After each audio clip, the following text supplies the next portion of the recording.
Oke, halo, shalom teman-teman semuanya. Apa kabarnya semuanya? Ya, kita tahu lah ya, akhir-akhir ini juga mungkin kita pasti semuanya semua punya masalah masing-masing. Cuma hari ini aku penasaran banget. Hari ini kita akan belajar tentang Cipam yang akan bawain tentang be kind. Jadi berbuat baik. Kita mungkin mungkin pada dasarnya berbuat baik itu adalah sebuah sebuah apa ya, hal yang pasti ada dalam seorang seorang Kristen. Jadi apapun itu yang kita lakukan, kita yang berbuat beda itu adalah sifat berbuat baiknya tersebut. Oke, jadi ya berbuat baiknya akan seperti apa kita nanti akan belajar sama Cipam. Cuma sebuah fakta yang mungkin yang akan mungkin membuka pikiran teman-teman, walaupun kita nggak berbuat baik, Tuhan tetap baik. Walaupun kalian itu nggak berbuat baik, Tuhan itu tetap baik. Kalau kalian baik, Tuhan tidak menjadi lebih baik. Jadi pada dasarnya kita itu berbuat baik adalah dasar atau buah dari kita itu udah mengenal Allah sampai sebegitunya teman-teman. Oke, kita mau mulai ibadah pada sore hari ini, kita satukan hati bareng-bareng. Apa kabar? Luar biasa ya, asik ya. Dari tadi ditanyain apa kabar, baik luar biasa. Jadi gak ada yang gak baik-baik aja ya. Oke, pertama-tama thank you buat kesempatannya pada sore hari ini. Sore hari ini aku mau sedikit sharing tentang, kalau judul khotbahnya adalah Be Kind. Menjadi baik, menjadi pribadi yang baik hati, berlaku baik dan lain-lain. Nah sebelum kita lebih dalam, kita mau ngobrol, sharing dan lain-lain, aku mau tunjukin ke teman-teman satu video ilustrasi. Kita nonton sama-sama ya. Sejam lah, enggak deh. Jadi kalau lewat dari video ini kita bisa lihat lah ya. Ternyata banyak hal yang nggak bisa kita lihat dari pandangan kita. Misal, jadi di situ kita tadi belajar ada banyak subjeknya, benar ya, banyak tokohnya. Ada si bapak yang punya tuan anjingnya, terus si doginya, terus ada yang burung gitu.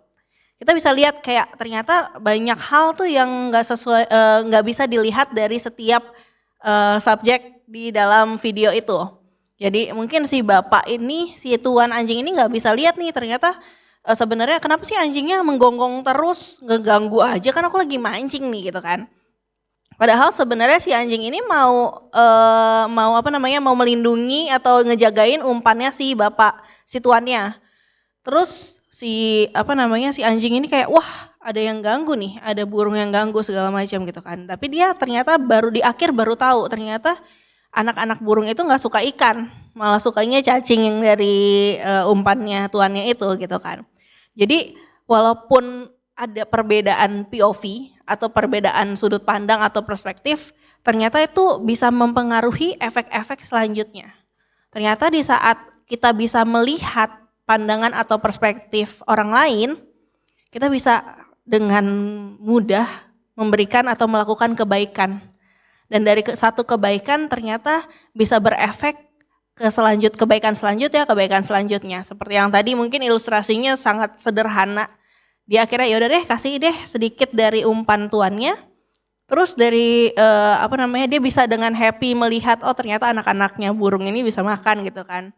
Lalu si burungnya juga balikin kasih ikan yang banyak, ternyata si doginya ini juga jadinya disayang sama tuannya lah istilahnya. Padahal kalau kita lihat dari awal si dogi ini happy-nya dari cuman apa? Cuman kayak mau nangkep kunang-kunang itu gitu kan. Ya udah jadi kayak sebenarnya sesimpel itu, tapi di saat kita bisa mengerti perspektif atau POV orang lain, di situ kita bisa membuat kebaikan demi kebaikan.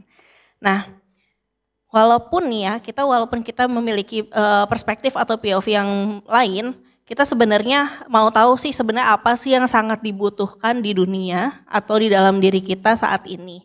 Boleh next. Nah, jadi sebenarnya walaupun kita punya pandangan yang berbeda-beda, point of view kita tuh beda-beda, setiap dari orang kan pasti punya point of view yang berbeda. Sebenarnya ada 3 hal yang sangat dibutuhkan saat ini, yaitu yang pertama adalah kesabaran, kebaikan, dan juga kasih dari Tuhan. Di sini ada ayatnya di Efesus 4 ayat 2. Aku bacain ya. Hendaklah kamu selalu rendah hati dan lemah lembut. Dengan panjang sabar, kamu harus saling membantu dan saling memelihara kasih. Nah, dengan kita bisa memiliki 3 hal ini, minimum, ada ya maksudnya, dengan 3 hal ini aja nih, kita tuh bisa membuka pandangan kita untuk menciptakan suasana yang jauh lebih baik. Kalau kita lagi pergi kerja atau kita pergi ngampus atau ke sekolah dan lain-lain, kalau kita punya kesabaran, kita punya kebaikan plus kasih dari Tuhan, kita pasti bisa memandang hal-hal walaupun kita lihat hal-hal itu sulit, kita bisa menghadapinya dengan lebih tenang gitu. Next, nah aku mau ajak teman-teman untuk bisa jawab dalam hati ya. Kira-kira kata pertama atau jawaban apa yang pertama kali muncul saat teman-teman baca kalimat ini? Keluarga adalah titik. Jawab di dalam hati aja. Udah? Nah, apapun jawabannya, apapun pandangan teman-teman semua, itu pasti berbeda-beda sesuai dengan otaknya masing-masing dan gak ada yang salah. Semuanya benar menurut aku. Karena apa? Karena sebenarnya yang muncul di pikiran kita, keluarga adalah, pasti aku jawabnya A. Ada yang jawab B, ada yang jawab C. Yang muncul pertama kali itu adalah sebenarnya adalah hal terpenting dan memori penting kita saat berada di dalam keluarga. Dan semua orang pasti beda. Ya mungkin ada yang bersama ya dengan kata-katanya itu. Cuman semua orang pasti memiliki memori penting dan hal yang terpenting di dalam diri kita di waktu kita ada bersama-sama dengan keluarga. Kenapa sih kok kayaknya keluarga atau hal tentang keluarga ini kok berpengaruh banget gitu kan. Nah karena sebenarnya kita itu dibentuk dari dalam keluarga terlebih dahulu gitu. Jadi di saat aku memiliki keluarga yang bahagia gitu kan. Misalnya aku menjawab keluarga adalah kebahagiaan. Nah berarti adalah kata itu adalah hal yang sangat membekas di dalam diri aku kalau aku ingat tentang keluargaku gitu. Nah itu yang akan aku bawa kemanapun aku pergi. Jadi di saat aku sudah merasa aku memiliki memori yang penting itu keluarga aku tentang itu, di saat aku keluar aku akan membawa kebahagiaan dan memberikan hal-hal yang positif di luar. Jadi mulainya dari keluarga. Next. Nah, sekarang ini yang paling penting kita harus bisa membangun kasih dan kebaikan di dalam keluarga kita berdasarkan firman-Nya Tuhan dan bukan berdasarkan pada perasaan kita yang sementara. Mungkin memang terkadang ada juga yang kita ngerasakan kayak di keluargaku, aku kayaknya pernah mengalami kesedihan, kehilangan atau kekecewaan, tapi itu semua kan feelings ya. Semuanya itu tuh perasaan. Dan di sini Tuhan bilang perasaan itu tuh sementara, tapi yang hidup, yang selalu akan terus hidup adalah firman-Nya Tuhan gitu. Jadi di saat misalnya nih ternyata aku tuh pernah kecewa banget karena dimarahin sama papi, misalnya kayak gitu. Aku sedih banget, pokoknya aku nggak bahagia deh di keluarga karena aku dimarahin sama papi. Karena aku nggak bisa dikasih sesuatu yang aku minta sama papi, misalnya nih, case-nya kayak gitu. Tapi kecewa dan sedihnya itu kan perasaan kalian ya, maksudnya perasaan di dalam diri kita pada saat kita menghadapi hal tersebut. Nah, tapi di saat besokannya atau 2 hari kemudian ternyata kalian bisa dapetin hal yang kita minta gitu kan. Perasaan itu bisa hilang, perasaannya udah beda lagi. Oh aku adalah anak yang paling bahagia di seluruh dunia karena aku dapat HP baru. Kayak gitu, padahal 2 hari yang lalu pas minta HP nangis-nangis dulu misalnya kayak gitu atau sedih dulu gitu. Tapi sekarang udah jadi happy lagi karena udah dapet nih yang dimau. Nah di sini kalimatnya adalah kita harus bangun kebaikan kita dan juga kasihnya kita dalam keluarga melalui firman-Nya. Ada 2 ayat yang aku tulis di sini di Kolose 3 dan juga Roma 12. Jadi gini, Sabarlah, Kolose 3 ayat 13 itu ayatnya adalah begini. Sabarlah kamu seorang terhadap yang lain dan ampunilah seorang akan yang lain apabila ada seorang yang menaruh dendam terhadap yang lain. Sama seperti Tuhan telah mengampuni kamu, kamu perbuat jugalah demikian. Jadi walaupun di keluarga kita kadang-kadang ada hal yang membuat kita jengkel dan kesal, tapi Tuhan bilang, ayo selalu memberikan pengampunan. Gitu. Nah, Roma 12 ayat 10, aku bacain aja.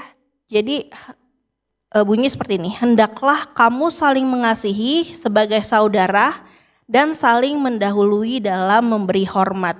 Jadi walaupun kita di keluarga ini kita juga tahu ya, pemimpin keluarga kita adalah orang tua kita, tetapi kita nggak perlu tunggu-tungguan nih, wah kayak koko gue nggak sayang deh sama gue, cuek banget.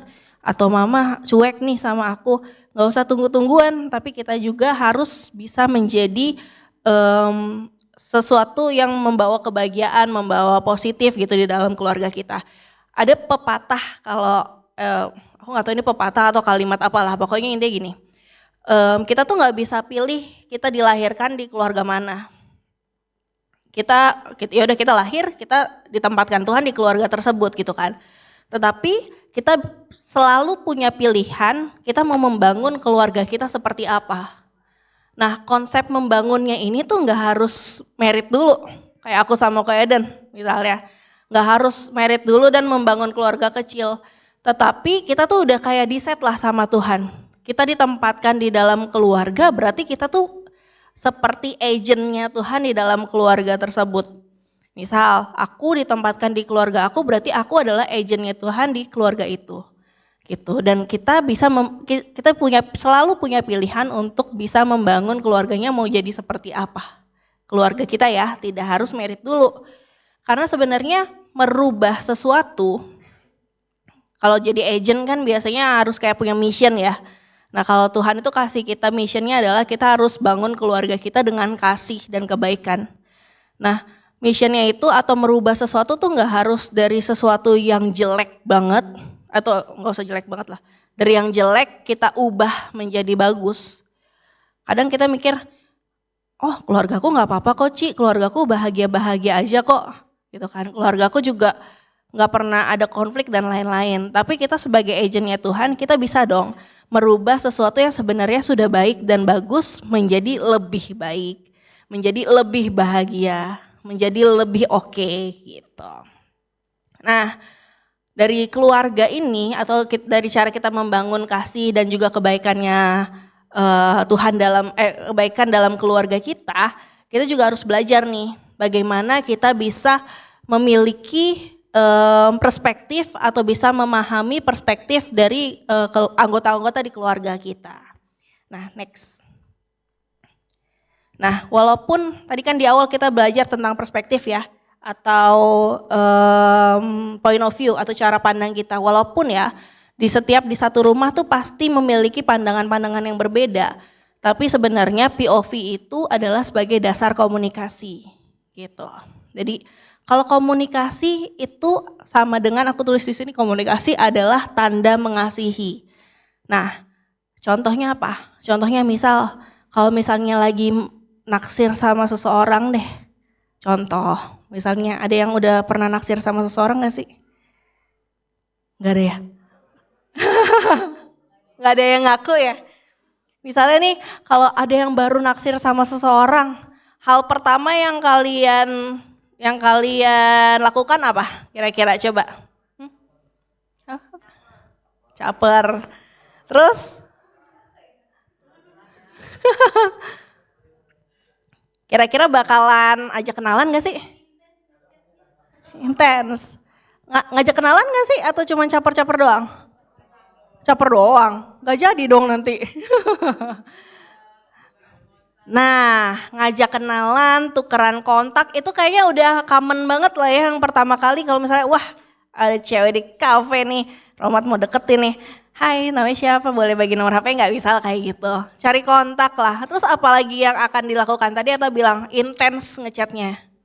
Tanya lagi apa, udah makan atau belum. Belum dijawab lagi. Nah itu kan awal-awal kita pendekatan lah ya, awal-awal kita naksir lah. Dan ternyata dengan cari kontaknya kita lebih intens berkomunikasi gitu. Dari kita berkomunikasi berarti kan itu kayak kita mau memulai menunjukkan kayak tanda kita perhatian, tanda kita sebenarnya ada kasih, ada sayang gitu kan, supaya nantinya bisa melangkah ke jenjang yang lebih lagi. Misalnya dari nggak kenal jadi kenal, dari kenal jadi deket dan lain-lain. Nah itu juga sama. Itu yang diperlukan kalau kita berada di dalam keluarga. Poin kedua aku tulis adalah quality time bersama dengan keluarga.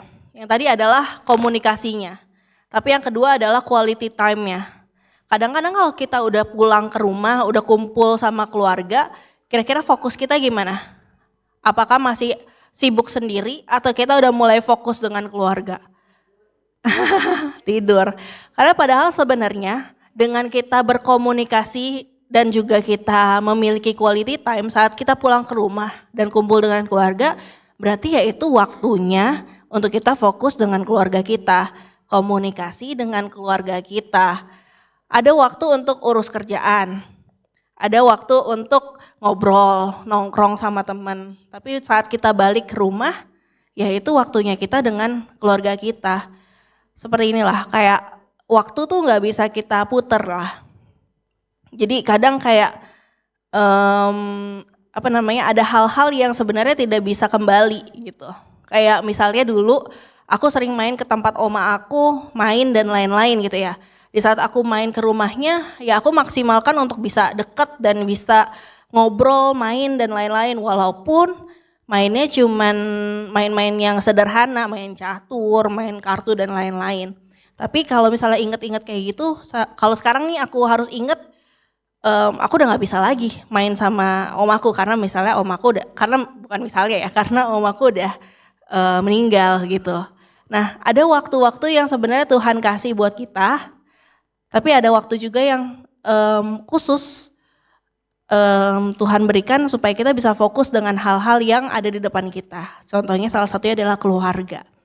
Di Pengkhotbah 3 ayat 6-7, ini aku bacain ayat satunya sebenarnya bagus. Ayat satunya adalah seperti ini. Untuk segala sesuatu ada masanya, untuk apapun di bawah langit ada waktunya. Ayat 2, ada waktu untuk lahir, ada waktu untuk meninggal.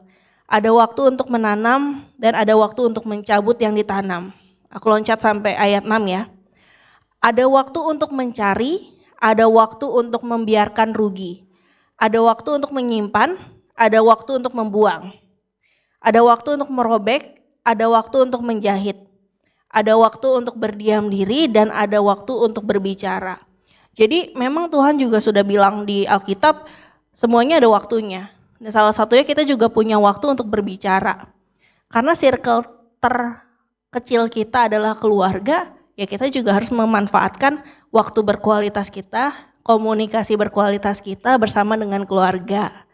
Kadang nih ya, mungkin ada yang cerita sama aku kayak, aduh Ci aku kayaknya gak bisa deh ngobrol di keluarga, kayak udah bete duluan. Tapi di luar kita nongkrong sama teman bisa berjam-jam misalnya. Kita bisa pergi dari pagi sampai malam dan lain-lain. Tapi kenapa dengan keluarga kita nggak bisa mencoba memulai gitu. Memulai komunikasi supaya kita punya waktu yang berkualitas. Supaya kita bisa ngerti nih. Oh ternyata papaku nih galak. Tapi ternyata setelah ngobrol dia tuh hatinya baik ya. Hatinya tuh sebenarnya sayang ya sama anak-anaknya ya. Oh mamaku nih cerewet. Oh tapi setelah kita meluangkan waktu untuk kita bisa komunikasi, oh ternyata mamaku tuh cerewet supaya kita gak melakukan kesalahan ya, seperti itu. Supaya keluarga kita makin erat dan semakin harmonis. Nah mungkin ya kadang-kadang kita juga di mata orang tua juga mungkin ada kepikiran yang kayak aduh kenapa ya anak aku gak mau dekat sama aku dan lain-lain. Kayak sebenarnya wajar karena kita kan masih muda ya. Semuanya masih pengen coba hal baru, masih pengen explore, pengen tahu hal-hal yang lebih baru gitu kan. Tapi ya kita juga harus bisa menanamkan kasihnya Tuhan di dalam keluarga kita supaya nggak cuman menang di luar nih, tapi di dalam juga kita memiliki hal yang positif yang bisa dibanggain sama orang tua kita. Gitu. Nah, next. Nah, kita juga tadi kan sempat baca juga dari Efesus 4 ayat 2-3 itu tentang kebaikan, kesabaran dan juga kasih. Karena dalam keluarga sebenarnya sikap rendah hati dan sabar itu kan kunci ya. Dan dengan kita bisa mendengarkan dan juga memahami sudut pandang orang lain, kita bisa menciptakan hubungan yang lebih damai di dalam keluarga. Kita harus paham banget kalau setiap perspektifnya anggota keluarga kita tuh sangat berharga dan unik. Seperti perspektifnya kita. Seperti yang tadi kita nonton, setiap perspektif itu memiliki kebaikan di setiap pikirannya. Jadi kita harus bisa memahami setiap perspektif dari orang lain. Gitu. Next. Oke, next aja lagi. Nah, selanjutnya tadi kan kita udah belajar untuk berkomunikasi. Nah, poin kedua ini adalah menghargai POV atau perspektif setiap anggota keluarga. Nah, gimana sih cara menghargainya? Kalau tadi kita mengkomunikasikan, kita mau mengajak ngobrol, yang kedua ini adalah dengan cara mendengarkan yang baik, jadi pendengar yang baik. Karena dengan menjadi pendengar yang baik, kita bisa lebih memahami POV atau perspektif satu dengan yang lain. Dan kita bisa merespon dengan bijaksana. Nah, ayatnya di Yakobus 1 ayat 19. Ini kebaca enggak? Kita baca sama-sama aja yuk. Yakobus 1 ayat 19. 1, 1, 2, 3. Saudara-saudara.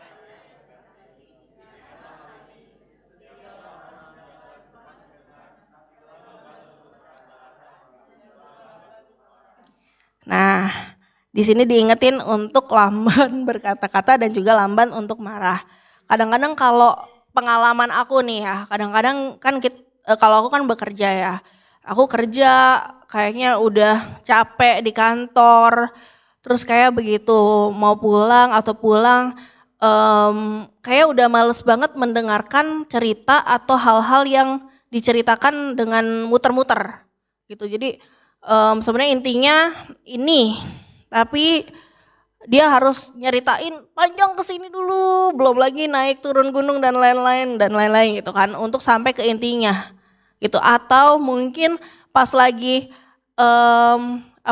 mau istirahat gitu ya, misalnya tiba-tiba mau ada yang cerita, atau misalnya keluarga kita cerita dengan nada yang udah ngegas karena mungkin kesel, ketemu pengalaman kesel yang lain. Atau nadanya udah falsetto gitu ya, jadi tinggi banget, aduh aku tuh gitu, misalnya kayak gitu. Itu kan rasanya kayak aduh aku males banget deh, aku boleh gak sih kayak sampai rumah mandi, mainan HP aja terus tidur. Aduh aku boleh gak sih kayak skip bagian ngobrolnya, kita screen time, kita main, atau enggak tidur atau skincarean dan lain-lain, terus langsung udah jadi besok lagi gitu kan, dengan rutinitas yang baru. Tapi tahu nggak teman-teman, kalau misalnya kita melewatkan atau kita tidak bisa menjadi pendengar yang baik, itu tuh ada komunikasi-komunikasi yang tidak bisa sampai. Dan di saat komunikasi yang tidak bisa sampai itu, kita nggak bisa tahu nih sebenarnya anggota keluarga kita itu lagi ngalamin apa sih. Kita nggak bisa empati, kita nggak bisa tahu perasaannya dia tuh hari itu lagi apa. Nah, kalau misalnya dari diri kita sendiri juga tidak mau mendengarkan, masa iya kita selalu yang mau jadi yang didengarkan gitu loh. Nanti dengan adanya yang nggak mau dengar lagi, makin hari makin lama itu hubungan tuh bisa merenggang. Dan itu yang sebenarnya tidak oke lah untuk keluarga Kristen seperti kita gitu kan. Kita harus mempererat keluarga kita dengan cara kita juga mau memahami dan mendengarkan dengan baik. Nah, di firman Tuhan bilang kita harus lambat untuk marah. Jadi walaupun dapat kayak hal-hal yang ngegas, hal-hal yang kayaknya aduh aku juga bisa nih ngegas lebih tinggi lagi gitu ya. Tapi ya nggak akan selesai, yang ada makin heboh, makin kayak perang dunia kata tetangga nanti kayak gitu kan. Nah kita harus bisa menjaga hati kita dengan kasihnya Tuhan supaya apa? Supaya Tuhan juga kasih kita hikmat, kita bisa merespon dengan lebih bijaksana. Seperti itu. Next, selanjutnya adalah di dalam keluarga. Pernah nggak teman-teman mendapatin kayak perspektifnya tuh berbeda? Misalnya pendapatnya beda dengan orang tua kita, dengan adik kita atau kakak kita. Pernah nggak? Pernah lah ya. Karena kalau bilangnya nggak pernah kayaknya bohong ya. Pasti pernah. Dan kadang-kadang perspektif yang beda itu kalau misalnya kita yang tadi ya kita nggak bisa jaga hati kita, itu bisa jadi konflik di dalam keluarga kita, benar nggak? Nah, tapi walaupun konflik itu sebenarnya caranya Tuhan untuk bisa bangun diri kita lebih dewasa, bisa bertumbuh, bisa lebih belajar untuk menangani dengan benar. Tapi kalau misalnya kita bisa memahami, tadi yang poin sebelumnya kan memahami POV ya, atau kita bisa membuat dialog yang lebih santai gitu kan, mengkomunikasikan apa yang harus dikomunikasikan. Itu kan jauh lebih baik dong. Jadi perbedaan POV itu pasti ada, tetapi kita harus membuat itu supaya tidak menjadi konflik di dalam keluarga gitu. Caranya bagaimana?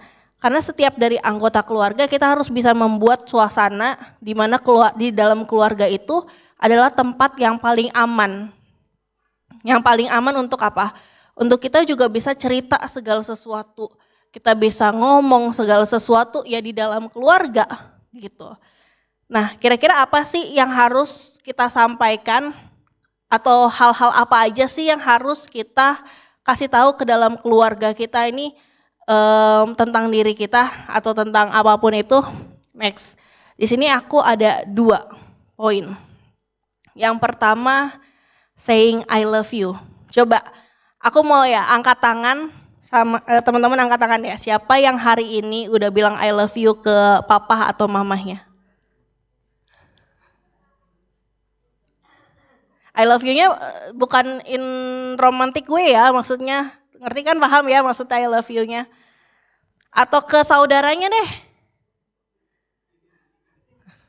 Atau ke pacarnya, kalau yang ke pacarnya udah coba. Enggak juga. Hah? Ya udah berarti rata ya, semuanya enggak dapet ya. Udah, Irvin udah, berarti ada 1. Tapi ke pacar ya. Ya enggak apa-apa. Kirain. Nah, kadang-kadang gini ya, kadang-kadang kalau misalnya kita menyampaikan rasa sayang atau harus ngomong I love you, kok rasanya malu ya? Kok rasanya kayak, aduh apa sih, krik-krik ya sama papi, sama mami gitu kan. Tapi guys, kalian harus tahu kalau saying I love you itu adalah important. It's important, kenapa? Karena sebenarnya perkataan kita tuh punya kekuatan untuk bisa membangkitkan atau melemahkan. Nah, kita mau pilih seperti apa? Dan kita menunjukkan rasa sayang kita ke mama dan ke papa kan seharusnya kita sayang sama mereka kan, benar nggak?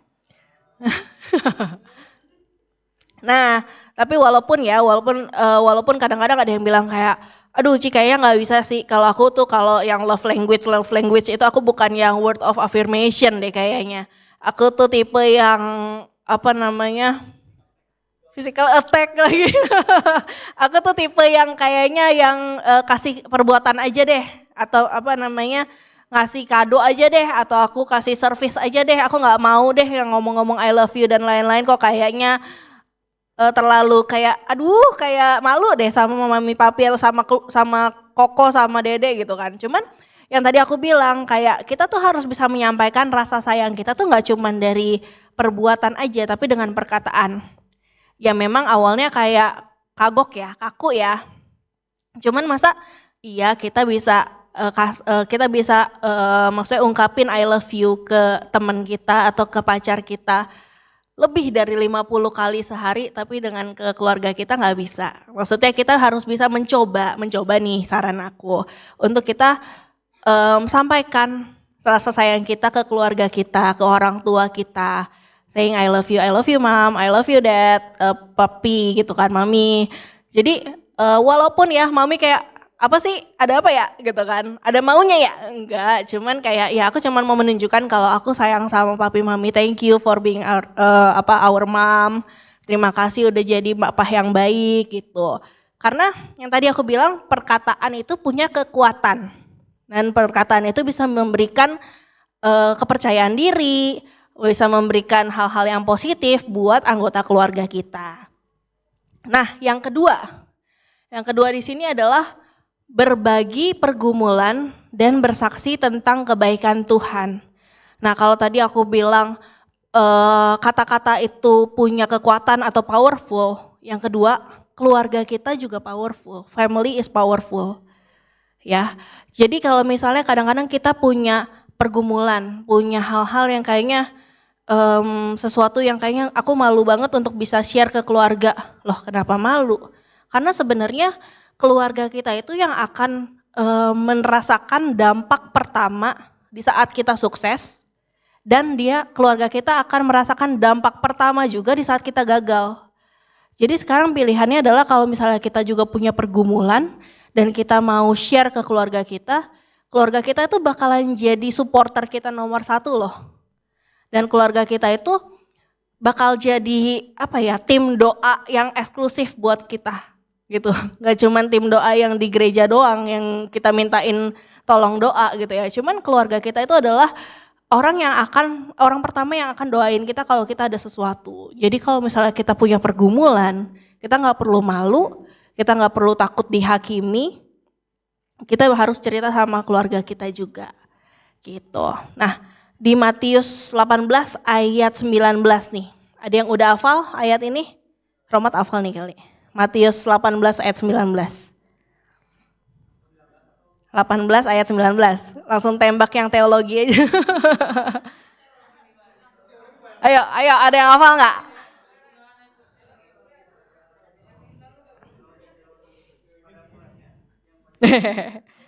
Ayo, tentang kekuatan doa. Ayo, kira-kira apa? Apa? Kok jadi tiba-tiba kuis ya? Nggak apa-apa ya?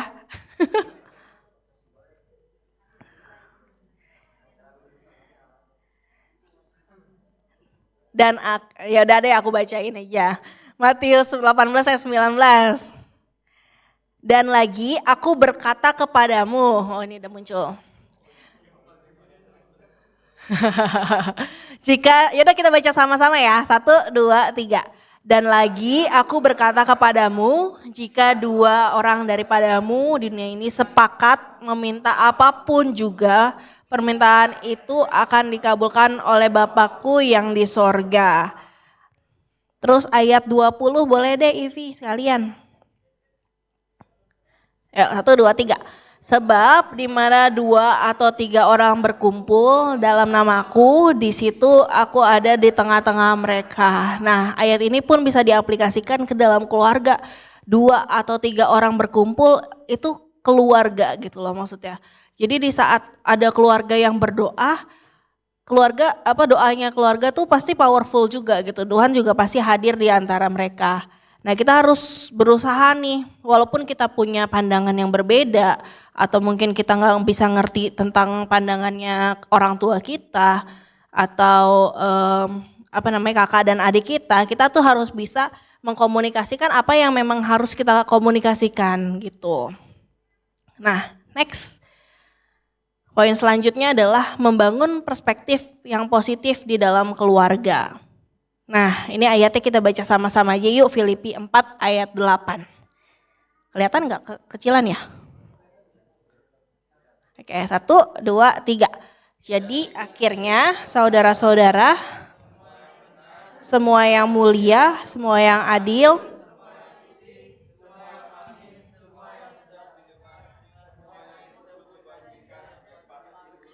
pikirkanlah semuanya itu. Jadi selain kita sudah dinobatkan sama Tuhan jadi agent di dalam setiap keluarga kita bekalnya ini aja deh.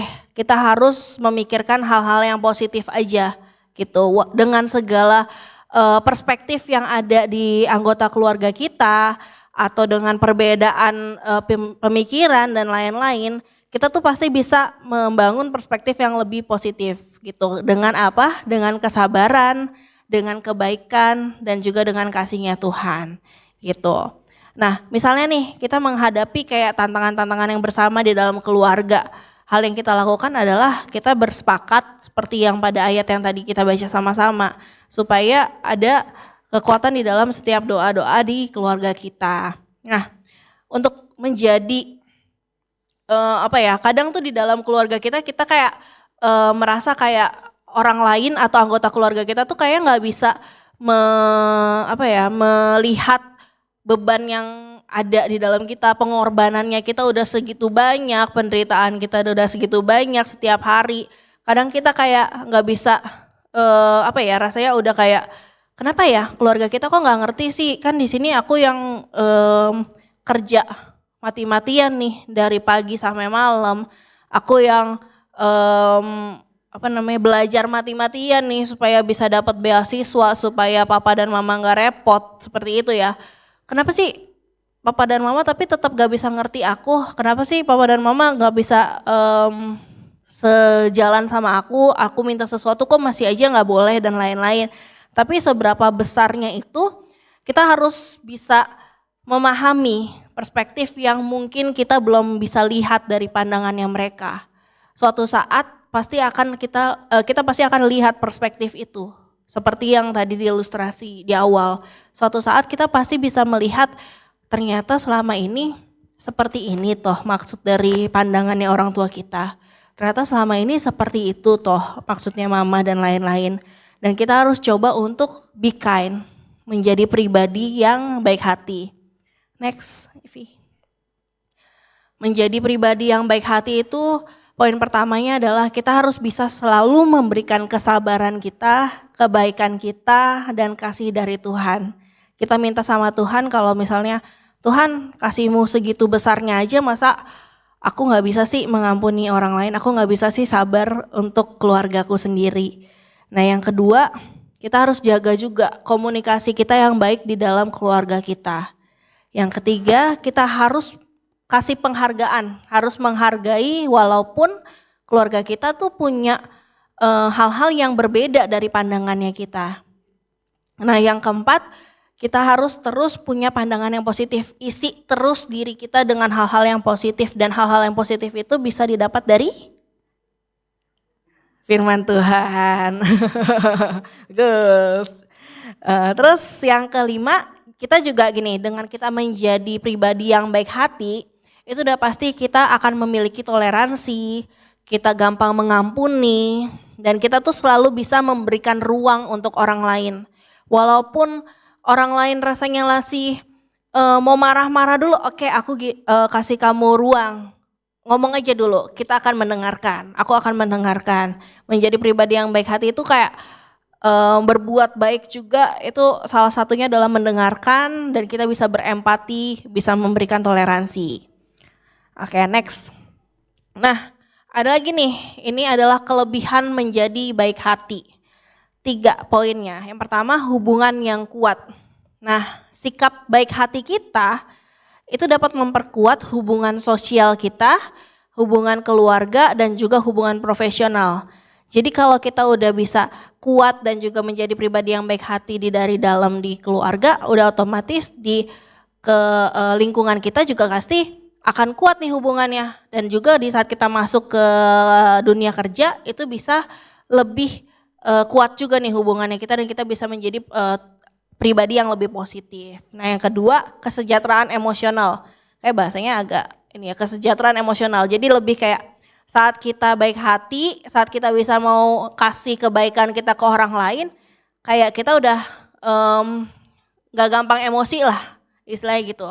Di saat kita bisa tenang, hati kita juga dipenuhi sama kasihnya Tuhan, mau kita ketemu sama semua orang apapun, dengan emosi yang seperti apapun, kita juga gak akan tersulut gitu. Gak gampang marah, gak gampang memaki dan lain-lain.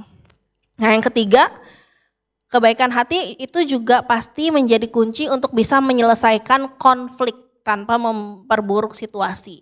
Nah di sini tulisannya adalah apa? Kita mau treat others the way you want to be treated. Jadi kayak kita mau diperlakukan seperti apa nih sama orang lain. Nah itulah yang harus kita perbuat untuk mereka. Kita mau diperlakukan seperti apa nih sama keluarga kita, ya kita harus perlakukan seperti itu untuk keluarga kita. Nah terakhir, nih langsung melek semuanya ya.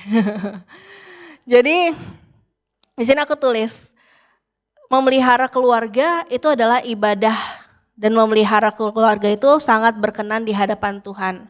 Setiap dari kita, walaupun posisinya kita masih anak dan walaupun kayak aku sama Ko Eden sudah menikah, posisi aku juga tetap anak dari orang tua aku.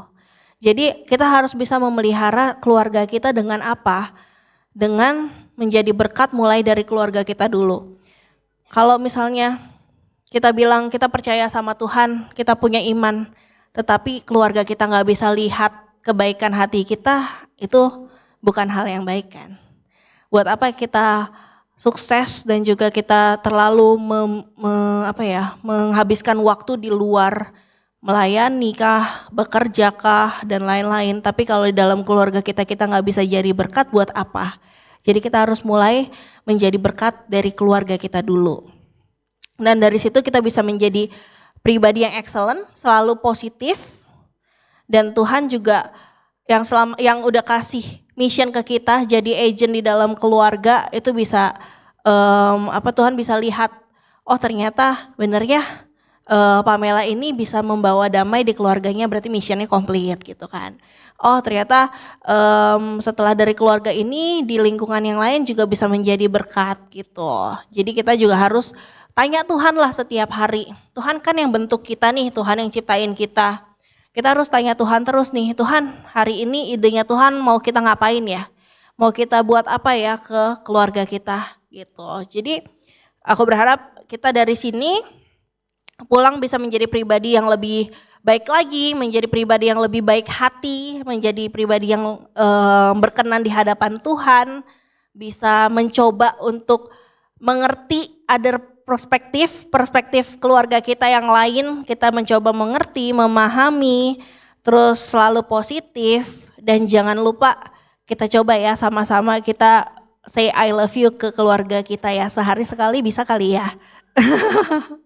Gitu. Oke, aku undang teman-teman Praise and Worship, kita mau mengakhiri sharing hari ini.